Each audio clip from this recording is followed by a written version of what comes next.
Hello ಮಕ್ಕಳೇ, welcome to today's video. ಇವತ್ತಿನಿಂದ ನೀವು SSLCಗೆ ಸೀರಿಯಸ್ ಆಗಿ ಕೂತ್ಕೊಂಡು ಓದಬೇಕು ಅನ್ಕೋತಿದ್ದೀರಾ. ಜೂನ್ ಹೊಟ್ಟೋಯ್ತು, ಮಾರ್ಚ್ ಹೊಟ್ಟೋಯ್ತು, ಏಪ್ರಿಲ್ ಹೊಟ್ಟೋಯ್ತು.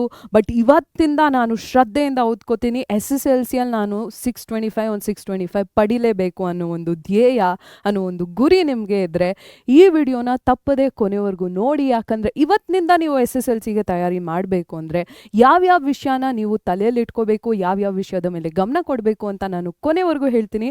ಸೊ ಕೊನೆವರೆಗೂ ಈ ವಿಡಿಯೋನ ನೋಡಿ. ನನ್ನ ಹೆಸರು ಹರ್ಷಿತಾ SS. ನಾನು ನಿಮ್ಮ ಪ್ರೀತಿಯ ಸ್ಕ್ರೀನ್ಶಾಟ್ ಮ್ಯಾಮ್, ನಮ್ಮ ಪರೀಕ್ಷೆ ಚಾನಲಲ್ಲಿ ಬಯಾಲಜಿ ಹಾಗೂ ಕೆಮಿಸ್ಟ್ರಿಯ ಟೀಚರ್.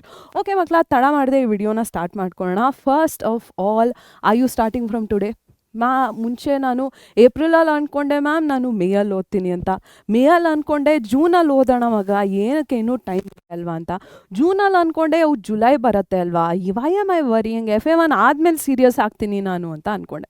ಈಗ ಜುಲೈ ಬಂದುಬಿಟ್ಟಿದೆ, ಆಲ್ರೆಡಿ ಅರ್ಧ ಜುಲೈ ಇನ್ನೇನು ಮುಗಿಯುವಂಥ ಒಂದು ಸ್ಟೇಜಲ್ಲಿದೆ. ನಾನು ಇನ್ನೂ SSLC ಪ್ರಿಪ್ರೇಷನ್ ಸ್ಟಾರ್ಟ್ ಮಾಡಿಲ್ಲ.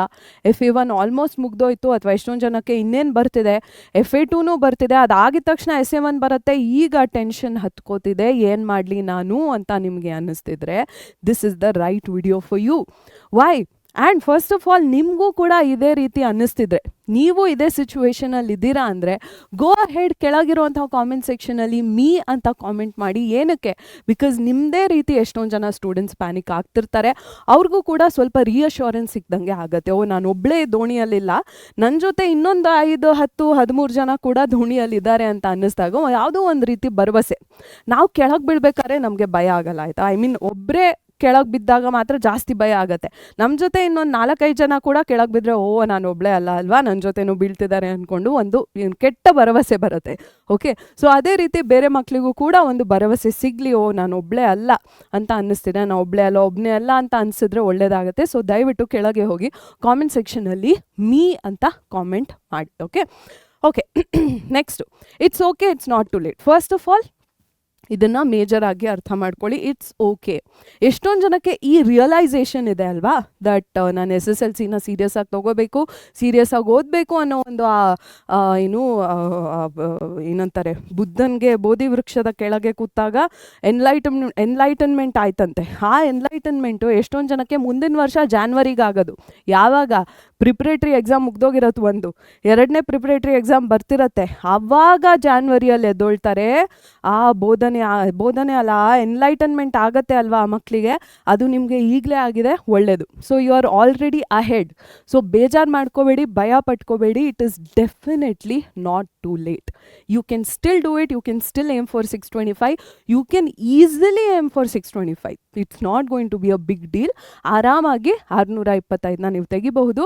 ಸೊ ಇವಾಗಿಂದ ಶುರು ಮಾಡ್ಕೊಳ್ಳಿ. It is not too late. Okay, so step 1, step wise 3 step. ನೀವೇನು ಮಾಡಬೇಕು, ನಾನು ಯಾವುದೇ ಒಂದು ಸೊಲ್ಯೂಷನ್ ಕೊಟ್ಟರು SSLCಯಲ್ಲಿ ಅದರಲ್ಲಿ 3 ಸ್ಟೆಪ್ ಇರುತ್ತೆ. ಈ ಒಂದೊಂದು ಸ್ಟೆಪ್ನ ಹೇಗೆ ಮಾಡಬೇಕು ಅಂತ ನೋಡ್ಕೊಂಡು ಬರೋಣ. What is step 1? Learn from your FA1 mistakes. Okay, FA1 ಆಗಿರುತ್ತೆ. I think almost 60% ಸ್ಟೂಡೆಂಟ್ಸಿಗೆ FA1 ಮುಗ್ದಿರತ್ತೆ. FA1ಅಲ್ಲಿ ನೀವು ಮಾಡಿದಂಥ ಮಿಸ್ಟೇಕ್ಸ್ಗಳು ಏನು ಅಂತ ನಿಮಗೆ ಅರ್ಥ ಆಗಬೇಕು. ಓಕೆನಾ? ಮೇ ಬಿ ಸೈನ್ಸ್ ಎಕ್ಸಾಂಪಲ್ ತೊಗೊಂಡ್ರೆ 3 ಚಾಪ್ಟರ್ಸ್ ಇತ್ತು ಸೈನ್ಸಲ್ಲಿ, ಮೋಸ್ಟ್ ಪ್ರಾಬಬ್ಲಿ 3 ಚಾಪ್ಟರ್ಸ್ ಇರುತ್ತೆ. Life processes, chemical reactions, electricity. May be ನೀವೇನು ಮಿಸ್ಟೇಕ್ ಮಾಡಿರಬಹುದು ಅಂದರೆ ಇದರಲ್ಲಿ ಕೆಮಿಕಲ್ ರಿಯಾಕ್ಷನ್ಸ್ ಆ್ಯಂಡ್ ಇಕ್ವೇಷನ್ಸ್ಗೆ ತುಂಬ ಜಾಸ್ತಿ ಗಮನ ಕೊಟ್ರೇನೋ, ಬಟ್ ವೆಯ್ಟೇಜ್ ನೋಡೋಕೆ ಹೋದರೆ ಲೈಫ್ ಪ್ರಾಸೆಸಸ್ಗೆ ಜಾಸ್ತಿ ವೆಯ್ಟೇಜ್ ಇರುತ್ತೆ. Chemical reactions is only for 4 marks. Double weightage ಇದೆ ಲೈಫ್ ಪ್ರಾಸೆಸಸ್ ಆ್ಯಂಡ್ ಎಲೆಕ್ಟ್ರಿಸಿಟಿಗೆ. Maybe you spent a lot of time learning chemical reactions and equations, but ಅಲ್ಲಿ ಪ್ರೊಪೋರ್ಷನೇಟ್ ಆಗಿ ಮಾರ್ಕ್ಸ್ ಬರಲಿಲ್ಲ ಎಕ್ಸಾಮಲ್ಲಿ, ಆಯಿತಾ? ಅಂದರೆ ಅಂಕಗಳನ್ನ ನೋಡೋಕ್ಕೆ ಹೋದರೆ ಮಕ್ಕಳ, ನೀಲನಕ್ಷೆಯ ಪ್ರಕಾರ ನಿಮಗೆ ಇನ್ನೂ ನೀಲನಕ್ಷೆ ಬಂದಿಲ್ಲ. Your blue print is not yet release. ನಿಮ್ಮ ಬ್ಲೂ ಪ್ರಿಂಟ್ ಬರೋದು ನವೆಂಬರಲ್ಲಿ. ಓಕೆ, ನವೆಂಬರ್ ಡಿಸೆಂಬರಲ್ಲಿ ಬರುತ್ತೆ. ಇವಾಗಲೇ ತಲೆ ಕೆಡಿಸ್ಕೋಬೇಡಿ. ಲಾಸ್ಟ್ ಇಯರ್ ಬ್ಲೂ ಪ್ರಿಂಟ್ ಪ್ರಕಾರ ಲೈಫ್ ಪ್ರಾಸೆಸಸ್, ಎಲೆಕ್ಟ್ರಿಸಿಟಿ, ಜೀವಕ್ರಿಯೆಗಳು, ವಿದ್ಯುತ್ ಶಕ್ತಿಗೆ ಹೆಚ್ಚು ಅಂಕಗಳು ಇದ್ವು. ರಾಸಾಯನಿಕ ಕ್ರಿಯೆಗಳಿಗೆ ಅದಕ್ಕಿಂತ ಅರ್ಧ ಅಂಕಗಳು ಮಾತ್ರ ಇತ್ತು. ನಿಮ್ಮ ತಪ್ಪು, ನಾನು ಏನು ಹೇಳಿದೆ, FA1ಅಲ್ಲಿ ಮಾಡಿರುವಂಥ ತಪ್ಪುಗಳನ್ನ ನೀವು ತಿದ್ಕೋಬೇಕು. ನಿಮ್ಮ ತಪ್ಪು ಏನಾಗಿರಬಹುದು, ನೀವು ರಾಸಾಯನಿಕ ಕ್ರಿಯೆಗಳಿಗೆ ಜಾಸ್ತಿ ಗಮನ ಕೊಟ್ಟು ಓದ್ಕೊಂಡ್ರೇನು, ಆದರೆ ಅದರಿಂದ ಬರೋದು 4 ಅಂಕಗಳು ಮಾತ್ರ. ಸೊ ನೀವು ಏನು ಅರ್ಥ ಮಾಡ್ಕೋಬೇಕು, ಯಾವ ಅಧ್ಯಾಯಕ್ಕೆ ಹೆಚ್ಚು ಅಂಕಗಳಿದೆ ಆ ಅಧ್ಯಾಯದ ಮೇಲೆ ಜಾಸ್ತಿ ಗಮನ ಕೊಡಬೇಕು ಅಂತ ತಿಳ್ಕೊಬೇಕಾಗಬಹುದು. ಆಯಿತಾ? You might have to understand, pen ಬಿದ್ದೋಗಿತ್ತು. So you might have to understand that the chapters with higher weightage you have to give more attention to those chapters ಅಂತ. ಓಕೆ? ಅಥವಾ ನೀವು ಅಂದ್ಕೊಂಡು ನಿಮ್ಗೇನು ಗೊತ್ತಾಗಿರ್ಬೋದು, ನಾನು ರೈಟಿಂಗ್ನ ಸರಿಯಾಗಿ ಪ್ರಾಕ್ಟೀಸ್ ಮಾಡಿಲ್ಲ, ಅದು ಗೊತ್ತಾಗಿರ್ಬೋದು. ನಾನು ಚೆನ್ನಾಗಿ ಓದ್ಕೋತಿದ್ದೀನಿ, ಆದರೆ ಬರೆಯೋಕ್ಕೆ ನನಗೆ ಅಭ್ಯಾಸ ಇಲ್ಲ ಅಂತ ಗೊತ್ತಾಗಿರ್ಬೋದು. So practise your writing. Okay? Basically ಒಂದು ಶೀಟ್ ಆಫ್ ಪೇಪರ್ ತೊಗೊಳ್ಳಿ. ನಿಮಗೆ ಎಷ್ಟು ಮಾರ್ಕ್ಸ್ ಕಳ್ಕೊಂಡಿದ್ದೀರಾ ಅಲ್ವಾ, ಎಷ್ಟು ಅಂಕಗಳನ್ನ ಕಳ್ಕೊಂಡಿದ್ದೀರಾ, ಅದಕ್ಕೆ ಕಾರಣಗಳು ಏನು ಅಂತ ಬರ್ಕೊಂಡು ಹೋಗಿ, ರೀಸನ್ಸ್ ಏನು ಅಂತ ಬರ್ಕೊಂಡು ಹೋಗಿ. Why have I lost the marks that I have lost in FA1? What are the reasons ಅಂತ ಲಿಸ್ಟ್ ಮಾಡ್ಕೊಂಡು ಹೋಗಿ. And these reasons R your weaknesses. ಈ ಕಾರಣಗಳು ನಿಮ್ಮ ದೌರ್ಬಲ್ಯತೆಗಳು. ಈ ದೌರ್ಬಲ್ಯತೆಗಳನ್ನ ನೀವು ನಿವಾರಣೆ ಮಾಡಬೇಕು, ಇದ್ರ ಮೇಲೆ ಗಮನ ಕೊಡಬೇಕು. So that is your step 1. ನಿಮ್ಗೆ ಆಲ್ರೆಡಿ ಒಂದು ರೆಫರೆನ್ಸ್ ಪಾಯಿಂಟ್ ಇದೆ.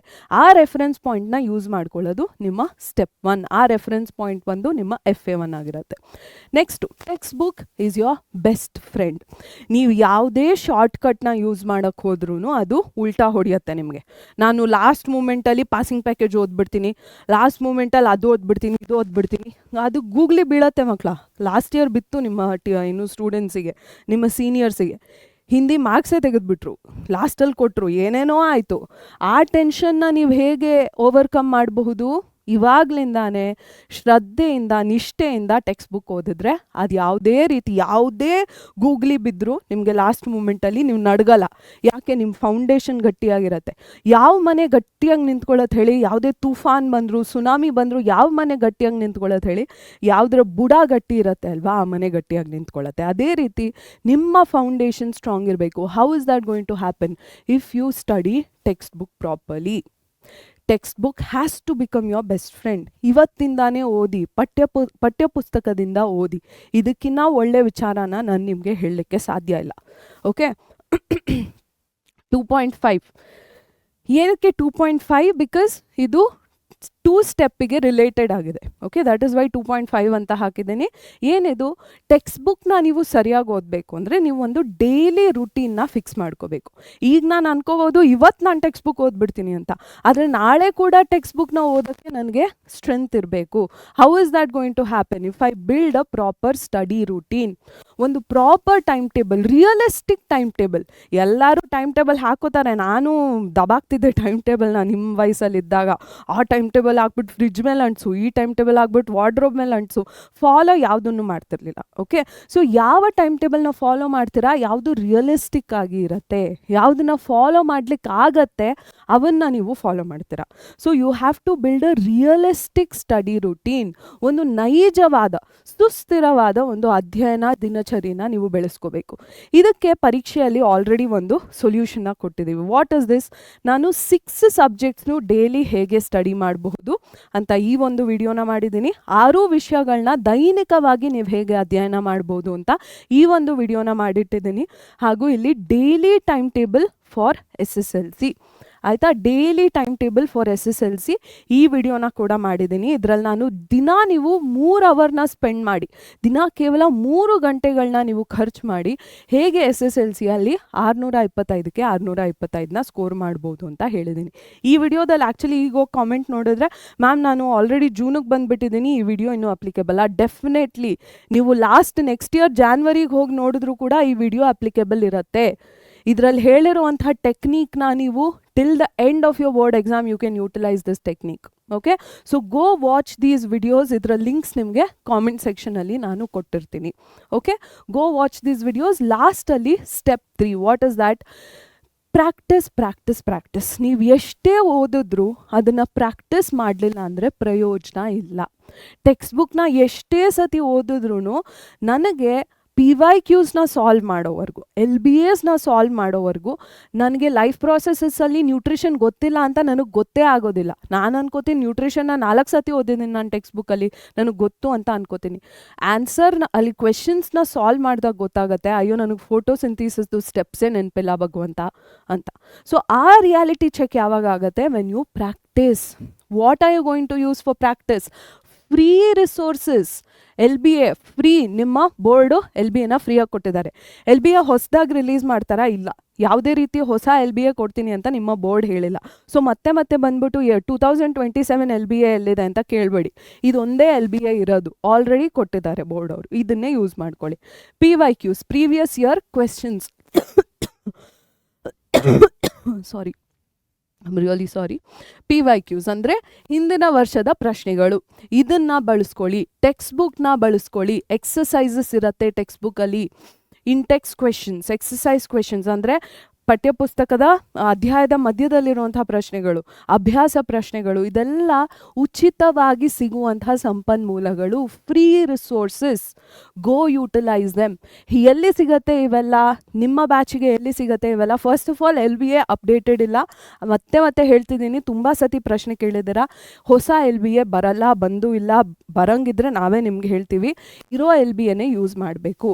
PYQsನ ಪೇಪರ್ಸು ಮತ್ತು ಟೆಕ್ಸ್ಟ್ ಬುಕ್ಕು ನಿಮಗೆ ಎಲ್ಲಿ ಸಿಗತ್ತೆ ಅಂತ ಈ ವಿಡಿಯೋದಲ್ಲಿ ಹೇಳಿದ್ದೀನಿ, ಆಯಿತಾ? ಇವೆಲ್ಲ ಎಲ್ಲಿ ಸಿಗತ್ತೆ ಅಂತ ಈ ವಿಡಿಯೋದಲ್ಲಿ ಹೇಳಿದ್ದೀನಿ. ಈ ವಿಡಿಯೋನ ಲಿಂಕ್ ಕೂಡ ನಿಮಗೆ ಕಾಮೆಂಟ್ ಸೆಕ್ಷನಲ್ಲಿ ಸಿಗತ್ತೆ. ಓಕೆ, ಇದರ ಲಿಂಕ್ನ ಕಾಮೆಂಟ್ ಸೆಕ್ಷನಲ್ಲಿ ಹಾಕ್ತೀನಿ.